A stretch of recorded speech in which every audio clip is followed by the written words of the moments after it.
what's up, y'all? It's poppin'. It's D. About to react to this vid. This is the 7 deadly sins as YouTubers. Yikes. This sounds wild. Let's see what they talk about in this vid. Let's watch. The 7 deadly sins: greed, lust, envy, pride, gluttony, wrath, and sloth. There are 7 YouTubers in particular that perfectly exemplify these 7 deadly sins, starting with greed. Greed is thought of as the uncontrolled longing for something when someone has to sacrifice something important to get it. Tran is the perfect candidate for this sin. While Jake definitely seems to be enjoying his life with expensive watches and fancy vacations, what did he sacrifice to get there? Well, that would be his video quality. There was a point in time when Jake was producing some of the best documentary content on YouTube, and his channel would absolutely explode because of it. But Jake sees himself as a capitalist, so he needed to optimize his machine. At first, this optimization would start out small and barely noticeable. However, it wouldn't be long until this machine was so optimized it would lose the soul that everyone loved in the first place. Completely outsource the editing to people on Fiverr? Check. Include a sponsor in every video? Check. Accept deals from scammy sponsors that have questionable products they want to sell to his fans? Check. You could definitely make the argument that Jake is even more successful after he indulged in greed, but the same could not be said for the YouTuber who indulged in lust. Lust is thought of as unbridled sexual desire, often when one has to sacrifice something pure because of it. James Charles is the perfect candidate for the sin of lust, the beauty YouTuber who was on top of the world but allowed his empire to be destroyed because of his desires. In late 2020, James was gaining an impressive average of nearly 150 million monthly views, but it wouldn't be long until his reputation was completely destroyed, beginning with James saying he was into straight men. My boy who is straight. Love that for you. I ain't gonna lie, I've heard a lot of gay dudes say this, like in real life, my real life, like out and about, having conversations. I've heard them say this. That's easy. It's easier than I'm not saying it's right for him. After obviously, James was photographed at Coachella with a straight Instagram model named Gage Gomez, he would respond to the questions asking if this was his new boyfriend with the following tweet: "Nope, unfortunately I'm still very single. This boy played me for months on end and is a disgusting con artist. I'm thankful I had my friends with me to protect me." After James tweeted, Gage would release a video alleging James was pressuring him into meeting up and beginning a physical relationship. But this drama would look like nothing in comparison to the events that would be the downfall of James Charles. It would all start when a Twitter user named Isaiah13 would make a tweet saying, "If you're gonna text someone, make sure you know their age. He added me on Insta. My Insta has my TikTok, which shows my age." Isaiah would then reveal on his TikTok James had been pressuring him to send explicit photos. It wouldn't be long until several other individuals would also come forward alleging they had a similar experience. James has not had a single month of positive subscriber growth since the drama. But unlike James, the next YouTuber on this list would explode in subscribers once his drama began. To envy is to have a longing arousal for someone else's belongings. But to take it a step farther is to have an extreme desire to actually be someone else. This personifies Whiteboyem, a YouTuber who constructed his entire personality around that of a more popular YouTuber, IShowSpeed. Before M was trying to become Speed by emulating him, he would post interview-style content, but pay attention to how his voice sounds. How many years did Richard Nixon serve president? Oh, child, I am not even about to lie to y'all boys right now, bro. I was on Omegle, and a guy actually showed, his, his private part, bro. The Speed imitation would begin when M would start off a live stream with the title, Live with IShowSpeed. The live stream would gain significantly more traction because of the clickbait title, signaling to M that Speed was his ticket to virality. Over the coming months, M would begin acting more and more like Speed, talking completely differently than he used to. This would continue until a series of clips would completely blow up Whiteboyem's channel. Really? I have 14 out of 15 bubbles, bro. Are you serious right now, bro? But internet success from directly copying someone hope they else stop doing is that. never sustainable in the long run, which is reflected by M's statistics. While Whiteboyem would be considered somewhat of a small YouTuber, the next YouTuber on this list is one of the biggest on the platform and is representing pride. Pride is defined as dangerously corrupt selfishness, putting one's own desires, really going urges, through all the wants, sins. and This is whims hilarious. before the welfare of others. If we take a look at Read the events them. that transpired in Logan Paul's YouTube career, pride would be a perfect descriptor to summarize them. Starting with his early Vine days, which could best be described as him acting like a public nuisance. Pride could certainly be seen in these type of videos because he was acting like an idiot, annoying the public for his own personal gain. But Logan Paul's prideful actions would only get worse from here on out. The major event we could point to would be when Logan filmed a vlog in a Japanese forest, which is colloquially called the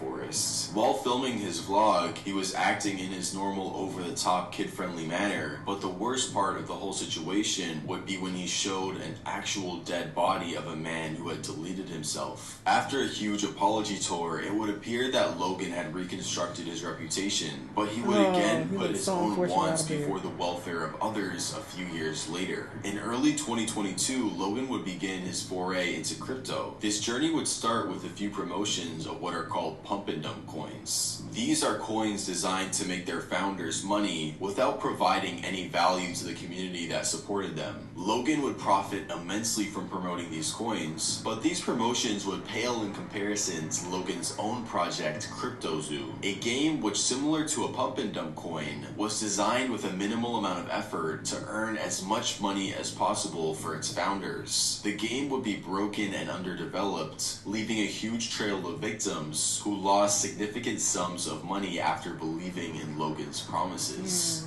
While Logan Paul is big on YouTube, this YouTuber is also big, but in a different way, and is our candidate for Gluttony. Gluttony is the overconsumption and not big in a different overindulgence way. in something to the point of waste. Why are you dragging The these genre people of like YouTube this? videos known as mukbang would be the perfect candidate to represent gluttony, as the videos involve preparing an ungodly amount of food and then attempting to finish it. But when choosing a specific YouTuber to represent gluttony, it would have to be Nikocado Avocado. Nikocado Avocado, otherwise known as Nicholas Perry, would begin his YouTube channel in Colombia, documenting his vegan life when he moved there with his then boyfriend. He would cover various things about his lifestyle, but his channel would only start gaining a decent amount of traction on his videos when he ate food in front of the camera, otherwise known as a mukbang. At first, these mukbangs would start out with a somewhat reasonable amount of vegan food and usually involve Nicholas finishing it. But about a year into his YouTube journey, Nicholas would make a video stating his frustrations with the vegan community and saying he would be departing from it. From this point forward, although his dishes were still very healthy, they would occasionally start containing meat in them. But being in the mukbang niche meant that to stay interesting and compete against other YouTubers, Nicholas would have to up the portions and the visual intrigue of the food he was eating. The food Nikocado Avocado was eating began to become increasingly unhealthy, and the portions larger as time went on. With this gradual change, his weight would increase as well, transforming the once skinny vegan YouTuber into a morbidly obese person that uses a mobility scooter to get around.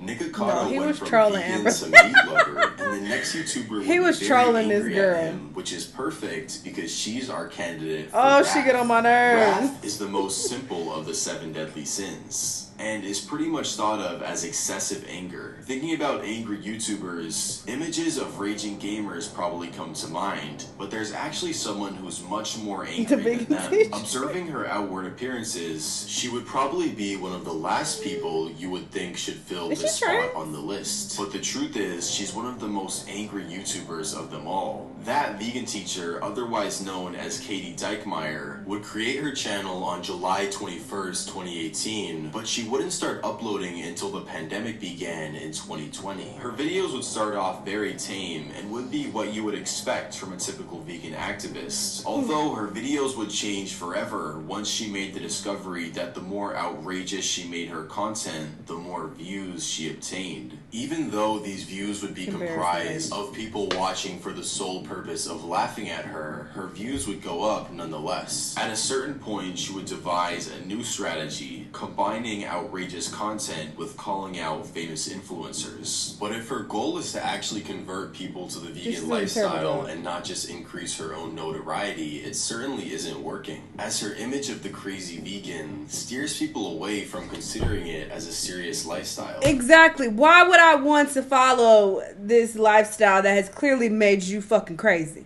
Why would I want to do that? I don't trust it. I don't trust you. And I want to eat burgers to spite you and send them to you. You know, as a viewer, I would think that. I'm not saying I would. I'm not speaking as myself. But I'm just saying people who view her might have that, you know, that thinking.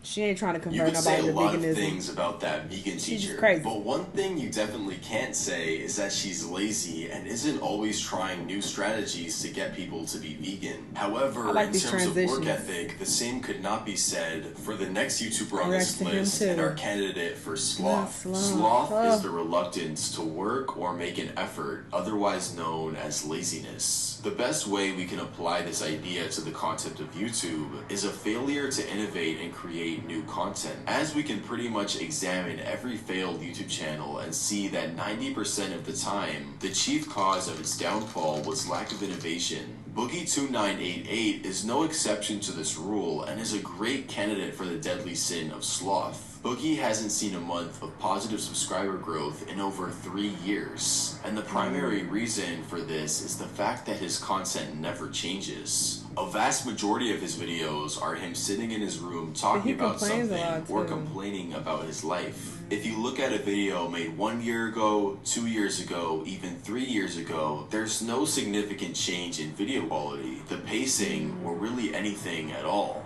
The truth is, YouTube is such a competitive game that if you aren't changing anything, people will eventually get bored and watch someone else who is putting in the effort to make their videos perpetually better. And unfortunately for now, Boogie is not making the choice to do that. Damn, Boogie. I pretty much watch specific videos about almost all of these people, like those documentary style videos, kind of like this one.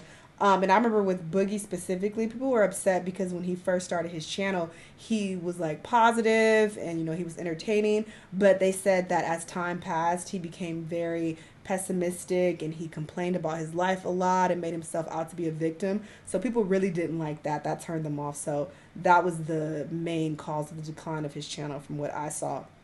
But yeah, this was a really good video.